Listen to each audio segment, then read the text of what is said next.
হেই everyone, welcome back. ভিনসেনজোর episode 3-এর শুরুতে তোমাদের সবাইকে স্বাগতম। এপিসোড 3-এর শুরুতে ভিনসেনজো আর চায়ং যখন দুজনের সামনাসামনি থাকে, তখন চায়ং ভিনসেনজোকে বলে যে চলো তোমার সাথে আমার কথা আছে। চায়ং আর ভিনসেনজো উপরে যায়।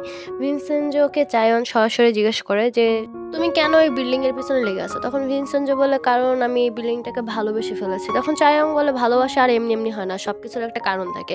নিশ্চিত এই বিল্ডিংয়ে এমন কিছু আছে যা খুবই মূল্যবান, যার কারণে তুমি এতগুলো টাকা খরচ করে একটা পার্টি দিয়ে ফেলছো। ভিনসেনজো ওখান থেকে চলে আসে।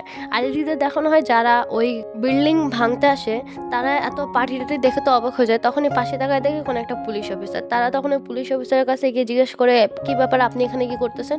তখন ওই পুলিশ অফিসার বলে যে আমি তো এখানে এমনি এমনি আসি নাই, ইটালির অ্যাম্বাসিডার এখানে আসছে, যার কারণে আমার এখানে ডিউটি পড়ছে তার সেফটির জন্য। তখন তো এরা পুরো অবাক হয়ে যায়। তখন সুন্দর মতো বসকে কল দেয়, তাদের বসকে কল দিয়ে সব কিছু জানায়। তখন বলে কি আর করার, তাহলে ওখান থেকে চলে আসো। খুবই ডিসঅ্যাপয়েন্টেড হয়ে চলে আসে। আর পরের দিন দেখানো হয় চায়ংকে ইচ্ছা মতো চায়ংয়ের বস খুব বকাবকি করার পরে বলে যে একটা লোক পালাই গেছে, তুমি আমাদের কেন বলো নাই? তখন চায়ং বলে যে আমি এই জন্য বলতে চাই নাই যে আপনারা শুধু শুধু কোনো টেনশন নেবেন, আমি জিনিসটা নিজে থেকে হ্যান্ডেল করতে পারি। তখন তো এখানে নিশ্চয়ই তো চায়ংয়ের কোনো কথাই শুনতে চায় না, কিন্তু চায়ং নিজের ড্রামা শুরু করে দেয়। তখন ওর বস বলে ঠিক আছে তোমার আরেকটা চান্স দেওয়া হলো। পরের দিন সকালবেলা যখন চায়ং নিজের অফিসে আসে, তখন দেখে সবাই অদ্ভুতভাবে মিস চইয়ের রুমের দিকে তাকায় আছে। তখন চায়ং ওখানে গিয়ে দেখে মিস চই ওয়ার্কআউট করতেছে, তাও অফিসের মধ্যে অদ্ভুত জামা কাপড় পরে। তখন চায়ং বলে ও আচ্ছা এইভাবে ও টপে বসেছে, কি পাগলের মতো নাচতেছে। তখনই চায়ংয়ের অ্যাসিস্ট্যান্ট আসে, যার কারণে চায়ং ওখান থেকে চলে যায়। চায়ংয়ের অ্যাসিস্ট্যান্ট চায়ংয়ের জন্য ভিনসেনজোর ইনফরমেশন নিয়ে আসছিল, যেখানে ভিনসেনজো আসলে একটা লয়ার, ওর পুরো বায়োডাটা দেওয়া থাকে। এখান থেকে সিন শিফট হলে ভিনসেনজোকে দেখানো হয় যেখানে ভিনসেনজো আবারও ইটালিয়ান রেস্টুরেন্টে আসছে। আর রেস্টুরেন্টের যে শেফ থাকে, শেফ ভিনসেনজোর দিকে তাকায় আর হাসে। তখন ভিনসেনজো বলে কি হয়েছে? তখন ইটালিয়ান শেফ বলে তুমি যে সবসময় আমার খাবারের বেইজ্জতি করো, কালকে সবাই পার্টিতে এসে আমার খাবার খেয়ে বলছে অনেক মজার। তখন ভিনসেনজো বলে মদ খেয়ে মানুষ যে কোনো কিছু বলে দেয়, সিলভারকেও গোল্ড বলে। একথা শোনার পর ওই শেফের মন টনই ভেঙে যাওয়ার পরে তখন ভিনসেনজো বলে ঠিক আছে নিয়ে আসো তোমার সে কালকের পিজা, যেই পিজা দিয়ে সবাই অনেক ইমপ্রেসড হয়েছে। তখন ভিনসেনজোর জন্য ওই শেফটা পিজা নিয়ে আসার পরে ভিনসেনজো ওই পিজা খেয়ে আগের মতো থুতুতে ফেলায় দেয় বলে এটা খুবই বাজে। রেস্টুরেন্ট থেকে বেরোনোর পরে ভিনসেনজোর সাথে এই সিক্রেট এজেন্টের ধাক্কা লাগে। তখন ভিনসেনজো তাকে চিনতে পারে না। তখন এই সিক্রেট এজেন্ট বলে কালকে পার্টিতে আমিও ছিলাম। ভিনসেনজো তাও চিনতে পারে না, ওখান থেকে চলে যায়। এই সিক্রেট এজেন্ট চলে যায় ওই শেফের কাছে থেকে বলে অনেক প্রশংসা করার পরে বলে যে আপনার কালকে পিজাটা অনেক ভালো ছিল, আমি এখানে জাস্ট থাকতে চাই, আমাকে কোনো বেতন দেওয়া লাগবে না, আমি আপনার বাসন কাসন মেজে দিব। শেফ তো পুরো ইমপ্রেস হয়ে যায়, বলে কি ঠিক আছে। এদিক দিয়ে দেখানো হয় ভিনসেনজো মিস্টার হানের কাছে আসার পরে RDO 9 এর ব্যাপারে কথা বলে। তখন মিস্টার হান বলে এটাতে কি সমস্যা আছে? তখন ভিনসেনজো বলে এটার ভিতর ড্রাগ দেওয়া হচ্ছে, যেই ড্রাগটা নিষিদ্ধ, আর এটা যদি সবাই নেওয়া শুরু করে তাহলে কোরিয়াতে একেবারে ওপেনলি ড্রাগ বেচা শুরু হয়ে যায়, সবাই অ্যাডিক্টেড হয়ে যাবে, এটা তো করতেই দেওয়া যাবে না। তখন মিস্টার হান বলে ওরা এত খারাপ, আমি জানতাম না। এই কথা বলার পরে ভিনসেনজোর তখন একটা কল আসে। ভিনসেনজো কলটা রিসিভ করার জন্য যায় সাইডে, আর কথা বলে তখনই এদিক ওদিক তাকায় বেরোয় থাকে। এটা আবার ওই সিক্রেট এজেন্টটা দেখার পরে সে তো ভিনসেনজোকে ফলো করে গিয়ে দেখে ভিনসেনজো ওই যে টেম্পল আছে, ওই টেম্পলের ওখানে গিয়ে যেই ইলেকট্রিক ম্যাট আনাইছে ওই ইলেকট্রিক ম্যাটগুলো লাগাচ্ছে। এটা দেখার পরে তো পুরো অবাক হয়ে যায় যে ভিনসেনজো তো ভালো হলো কিভাবে, এত বড় মাফিয়া তো ভালো হলো কিভাবে। ওখান থেকে বেরোয় আসার পরে ভিনসেনজো দেখে যে রেস্টুরেন্টের উমেনের ছেলেটা সিগারেট খাওয়ার জন্য ওই উমেনটা মারছিল, সেই ছেলেটা আবার সিগারেট খাচ্ছে। ভিনসেনজো ওখানে গিয়ে সবাইকে মারার পরে বলে গিয়ে সিগারেট ফেলে দিতে, কিন্তু সহজে ফেলতে চায় না, কিন্তু মার খেয়ে পরে ওই ছেলেটা সিগারেট ফেলে দেয়। তখন ভিনসেনজো বলে আর কোনোদিন যেন তোমাকে সিগারেট খাইতে না দেখি। একথা বলে ভিনসেনজো ওখান থেকে চলে আসে। এটা দেখার পরে তো ওই সিক্রেট এজেন্টটা পুরো অবাক হয়েছে যে ভিনসেনজো এত ভালো, আমি জানতামই না। ভিনসেনজোকে মিস্টার চো এই লোকটার বিরুদ্ধে এভিডেন্স দেয় যাতে ভিনসেনজো এই লোকটাকে ব্ল্যাকমেল করতে পারে, কারণ এই লোকটা তো ভিনসেনজোদের টাকা দিয়ে কিনতে আসছিল আর কোনো কথাই মানতেছে না। এই জন্য সিন শিফট হলে এখানে চায়ংকে দেখানো হয়। চায়ং একটা ফার্মাসিতে আসে, যেখানে যে রিসার্চারটা চলে গেছে পালায়, সেই রিসার্চারের রিলেটিভ আছে। ওখানে এসে ওর ঘিসা পিসা নাটক করে, কিন্তু তাও ওই লোকের মন গলে না। তারপর ওই লোকটাকে টাকার লোভও দেখায়, তাও ওই লোকের মন গলে না। তারপর ওই লোকটা চায়ংকে বলে চলে যাইতে, নাহলে পুলিশ ডাকবে। তখন চায়ং বাধ্য হয় ওখান থেকে চলে যাইতে। তখন ওই লোকটা ফোন করে কাকে জানি কি জানি বল। সিন শিফট হলে দেখানো হয় মিস্টার হান সাদা দাঁড়ায় অনেক কিছু ভাবতে থাকে, যেখানে দেখানো হয়েছে মিস্টার হাং যখন ওই রিসার্চারের সাথে কথা বলতে গেছিল, তখন ওই রিসার্চার বলে যে নতুন যে RDO 90 বা যে ওষুধটা নিয়ে আসতেছে, এটার ভিতরে যে উচ্চ মাত্রায় ড্রাগ আছে, আর এই ড্রাগগুলো যখন মানুষের শরীরে দিয়ে টেস্ট করা হচ্ছিল তখন তারা ওখানেই মারা যায়, যার কারণে আমি ওখানে ভয় পাই। তখন মিস্টার হাং বলে তাহলে তুমি এগুলোকে কোর্টে বলতে পারবা? তখন ওই রিসার্চার বলে আমি যদি বলি আমাকে তো মেরে ফেলবে, আপনি এটার কোনো গ্যারান্টি নিতে পারবেন যে আমাকে মারবে না? তখন মিস্টার হাং চুপ হয়ে যায়, কারণ এইটার তো কোনো গ্যারান্টি নেই। তারপরে ওখানে ভিনসেনজো আসে। ভিনসেনজো মিস্টার হাংকে বলে যে এই যুদ্ধ থেকে পিছনে সরতে, নাইলে ওরা কেউ ছাড়বে না, কারণ ওরা অনেক শক্তিশালী। অনেক কিছু বোঝায়, কিন্তু মিস্টার হাং বুঝতে চায় না। তখনই মিস্টার হাং ভিনসেনজোকে বলে চলো আমার সাথে একটা জায়গায় চলো।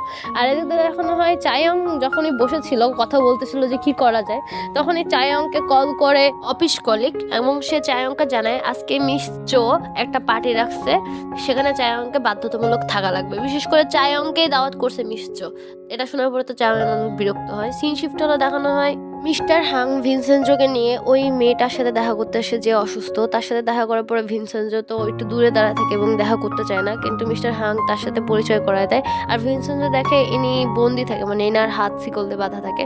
এটা দেখার পরে তো ভিনসেনজো বাইরে চলে আসে। তখনই ভিনসেনজোর ফোনে বারবেলস ফার্মাসিউটিক্যালের ওই লোকটা কল করে, আর ভিনসেনজো বলে ঠিক আছে চলো দেখা করি। ভিনসেনজো তার সাথে দেখা করতে যায়। দেখা করার পরে তাকে সব কিছু দেয়, যেটা সে কার কাছ থেকে ঘুষ নিচ্ছে, তা কাকে হুমকি দিছে, ইনফ্যাক্ট তার একটা ওয়াইফ থাকা সত্ত্বেও আরেক জায়গায় অ্যাফেয়ার করার ছবিগুলোও দেয়। এটা দেখার পরে তো পুরো শকড হয়ে যায়, আমি বলে কি চাই তোমার? তখন ভিনসেনজো বলে গিউমকা প্লাজায় তোমরা হাত দিবে না 2 মাস, আর হচ্ছে ওই প্লাজা ভাঙতে হলে একমাত্র আমিই ভাঙবো, তোমরা কেউ হাত দিবে না। তখন ওই লোক বলে এটা হবে না, অর্ডার পাস হয়ে গেছে, আমাদের ভাঙতেই হবে। ভিনসেনজো বলে এটা তোমার মাথা ব্যথা, নাহলে আমি সবকিছু পাবলিশ করে দেবো। মানে ওই লোকটারে হুমকিতে ওখান থেকে চলে যায়। বরং ওই লোকটার সাথে সাথে কল করে সেই গুন্ডাদের যারা হচ্ছে ওই প্লাজা ভাঙার জন্য অলরেডি গাড়ি বের করে ফেলছে। দেখো এ হচ্ছে হেড, আর ইনি সবসময় সাদা জামা পরতেই পছন্দ করে। কল করার কারণে মানে সব গাড়ি থামাইতে গেলে দেখো কত হ্যাসেল হচ্ছে। এদিক দিয়ে দেখানো হয় চায়ং ওই পার্টিতে যেখানে সবাই মদ খায়, আর এখানে মিস জয় সবাইকে বলে যে আজকে সবাই ভুলে যাও, তোমরা সবাই লয়ার, আজকে শুধু আমরা মজা করব। আর ওখানে বলে যে তোমরা কে কি কি কি পারো একটু দেখাও। তখন এখানে সিও নামে একটা লোক থাকে, এই লোকটা খুব সুন্দর অ্যাক্টিং করে আর জোকস বলার পরে বসে যায়। তখন মিস জয় বলে যে ঠিক আছে তাহলে চায়ং তুমি তোমার একটা ট্যালেন্ট দেখাও। চায়ং প্রথমে রাজি হয় না, চায়ং বাধ্য হয় দেখাইতে। আর কি দেখায় জানো? ইউ ক্যান সি, মানে মিস চুই যে দুপুরবেলা নাচটা দিছিল ওই নাচের পুরো কপি করে দেয় এখানে। মিস চুই তো রাগের ঠিকানা থাকে না। পার্টি শেষে ওরা যখন চলে যাচ্ছিল তখন মিস চুই চায়ংকে কাছে ডাকার পরে বলে যে তুমি যে আজকে আমার নকলটা করছো, এই নকলটা যেন আর কোনোদিন করো না, আমাকে নিয়ে হেও করলে এরপর থেকে আমি তোমাকে ছেড়ে দিব না, সাবধানে থেকো। এখানে চায়ং বলে ঠিক আছে, যখন আমাকে ছোবল মারতে মন চাবে আপনি বলবেন, আমি চলে আসবো আমার হাত নিয়ে। এখন মিস চুই ওখান থেকে চলে যায়। চায়ংয়ের ফোনে মিস্টার হাং মেসেজ করে বলে বাসায় আসো, আর্জেন্ট কথা আসে। আর ভিনসেনজোর ফোনেও মিস্টার হাং মেসেজ করে বলে বাসায় আসতে কথা আছে। সিন শিফট হলে চায়ং আর মিস্টার হাংকে দেখানো হয়। এখানে মিস্টার হাং চায়ংকে বুঝাইতে থাকে যে ওষুধগুলোর মধ্যে ড্রাগ আছে যেটা মানুষের জন্য ক্ষতিকর। চায়ং খালি ভাবে যে হয়তো মিস্টার হাংয়ের এটা ভুল ধারণা বা এটা ভুল রিপোর্ট। বাইরে বেরোনোর সময় ভিনসেনজো ততক্ষণে চলে আসে।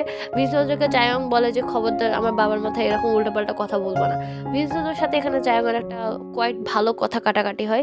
তারপরে ভিনসেনজো লাস্টে চায়ংকে ইটালিয়ান ভাষায় স্টুপিড আর ইডিয়েট বলে, একথা বলে চলে যায়। তখন চায়ং বলে কি বলছো ইটালিয়ান ভাষায়? চায়ং বলে হ্যাঁ হ্যাঁ জানি, গালি দিবা, প্রশংসা তো আর করবো না, এটাই স্বাভাবিক। কথা বলে চায়ং ওখান থেকে চলে আসে। তখন ভিনসেনজো আর মিস্টার হাং একসাথে বসে খায়। তখন ভিনসেনজো জিজ্ঞেস করে যে আজকে যে মহিলাকে দেখতে গেলাম ওই ইয়ংচা, সেই মহিলাটার কি অবস্থা? তখন মিস্টার হাং বলে এতই যখন নিজের মার চিন্তা তখন নিজেই গিয়ে দেখে নাও, সে তো ক্যান্সারের লাস্ট স্টেজে আছে। ভিনসেনজো এটা শুনে অবাক হয়ে যায়। তখন মিস্টার হাং বলে তুমি ভাবতেছো আমি কিভাবে জানবো না কিভাবে? যখন তার কোর্টে শুনানি হচ্ছিল তখন আমি ওই জায়গায় তো রাগ হচ্ছিলাম, আমার জায়গায় আরেকজন ওখানে রাগ হচ্ছিল, আর সেটা ছিল তুমি। আমি তোমাকে খেয়াল করছিলাম যে আমার মতো রাগ তুমি কেন করতেছো। তারপরে যখন তুমি এখানে আসার পরে কোর্টের মধ্যে গেছিলাম, ওই দিনও আমি ওখানে ছিলাম, এখানে আমরা দেখতে পারি স্পষ্ট। মিস্টার হাং বলে আমি তোমাকে তাকে মাফ করে দিতে বলতেছি না, কিন্তু আমি বলতেছি অ্যাটলাস্ট তুমি তার সাথে গিয়ে কথা বলো, কারণ সে যা করছে হয়তো তুমি মাফ করবো না, মাফ করার দরকার নেই, কিন্তু তার সাথে কথা বললে হয়তো পরের বার তোমার পস্তানো না লাগে। এ কথা বল। যে ওয়ার হাউসে রিসার্চাররা থাকে ওই ওয়ার হাউসে কয়েকজন রাতের বেলা লুকায় ঢুকে একটা ঘড়ি রাখে আর গ্যাস পাইপ খুলে দেয়। এই ঘড়িতে টাইমার থাকে 1 মিনিটের, তারা সাথে সাথে বেরো যায়। আর এই গ্যাস পাইপ খুলে দেওয়ার কারণে পুরো ওয়ার হাউসে গ্যাসের গন্ধে ভরে যায়। তারা অনেকে উঠে যায়, ওই ঘড়িটাও পায়, কিন্তু সাথে সাথে ওই ঘড়িটা আগুন ধরে যাওয়ার কারণে পুরো ওয়ার হাউস বাস্ট হয়ে যায় গ্যাসে ভরে থাকার কারণে। তখন ওখানে মারা যায়। আর এটাও সকালবেলা উঠে মিস্টার হাং দেখে, আর নিউজ রিপোর্টে অনেক আসে। মিস্টার হাং তো সরাসরি ওই জায়গায় চলে যায় ওদের সাথে ঝগড়া করার জন্য। পুলিশদের বলে আপনারা ইনভেস্টিগেশন করেন। পুলিশরা বলে এটা জাস্ট একটা অ্যাক্সিডেন্ট ছিল, এটাতে ইনভেস্টিগেশন করার কিছু নেই, 14 জন মারা গেছে তাও কেন করবেন না। ভিনসেনজো তখনই দেখে মিস্টার হাংয়ের উপর 2 জন দূর থেকে নজর রাখে। ভিনসেনজো তাকে টেনে নিয়ে এসে যে ওখানে যেন না থাক, কথা বলা লাগলো না, আমরা এটা অন্যভাবে হ্যান্ডেল করব। কিন্তু তাও এখানে মিস্টার হাং অনেক রেগে থাকে আর ওখান থেকে চলে যায়। সিন শিফটে দেখানো হয় চই মিং হি সিও এর সাথে কথা বলে, যে রিসার্চার রিসার্চটা পালায় গেছে তার ব্যাপারে কথা বলতে থাকে যে তাকে চৈমিং এর কাছে একটা ক্রিস্টাল বল আছে, ওই বল দিয়ে খোঁজা যাবে। এখানে সিও অবাক হয়ে যায় কোন ক্রিস্টাল বল আছে। আর তখন এখানে চেয়ারম্যান ফোন দেওয়ার কারণে চেয়ারম্যানের সাথে চৈমিং এর একটা মিটিং ফিক্স করে চৈমিং ওখান থেকে চলে আসে। চেয়ারম্যানের সাথে মিটিংয়ে রাতের ডিনারে চৈমিং বুঝতে পারে যে চেয়ারম্যানের উপরেও আছে, কারণ চৈমিং হেই চেয়ারম্যানকে বলে যে আমার জন্য একটা জিনিস লাগবে। তখন চেয়ারম্যান বলে হ্যাঁ বলো কী লাগবে, যে কোনো কিছু দিয়ে দেবো। তখন চৈমিং হে একটা প্রসিকিউশন পুরো নাম ডং উ যে প্রসিকিউশন অফিসটা আছে ওটা পুরো কিনে দিতে বলে।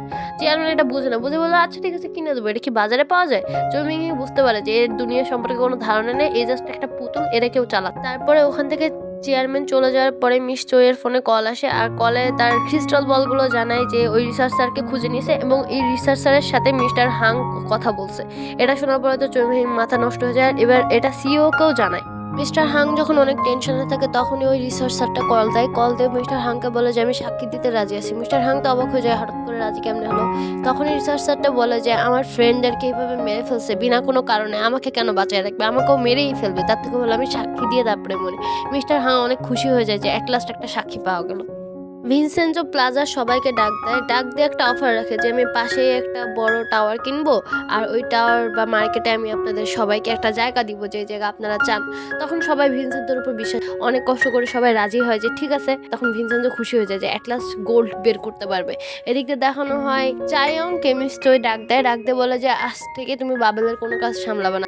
চায়ং বলে সরি আমি আপনার কথা মানতে পারলাম না। মিস্টার বলে তোমাকে মানতে হবে, মিস্টার হানো এই সেম কথাই বলছো, তোমাকে রাখা যাবে না। চায়ং বলে না আমি তাও মানতে পারবো না। মিস্টার রেগে যায়, কেন মানতে পারবো না? চায়ং বলে কারণ আমাকে এটা রিজন বলা হয় না। মিস্টার বলে রিজন এটাই, তুমি তোমার ফ্যামিলি তোমার বিপক্ষে থাকার কারণে তুমি ঠিকমতো কেস লড়তে পারো না, আর কেস সহজে তুমি জিতো না, জিতার টার্গেট থাকলেও তুমি জিতো না। এই জন্যই তোমাকে বাবেলের তরফ থেকে আর কোনো কেস সামলাতে দেওয়া হবে না। যখনই মিস্টার হাংয়ের রুমে ঢুকে ল ফর্মে তখনই দেখে মিস্টার হাং অনেক খুশিতে আবার ওর অ্যাসিস্ট্যান্টকে বলে যে তুমি যাও গিয়ে আমাদের জন্য খাবার নিয়ে আসো, নুডলস নিয়ে আসো, ভিনসেনজোর জন্য নাও, আমরা সবাই একসাথে আজকে খাবো। তখন এখানে চায়ং আসে, চায়ং এসে বলে কি মিস্টার হাং ইউ চ্যান।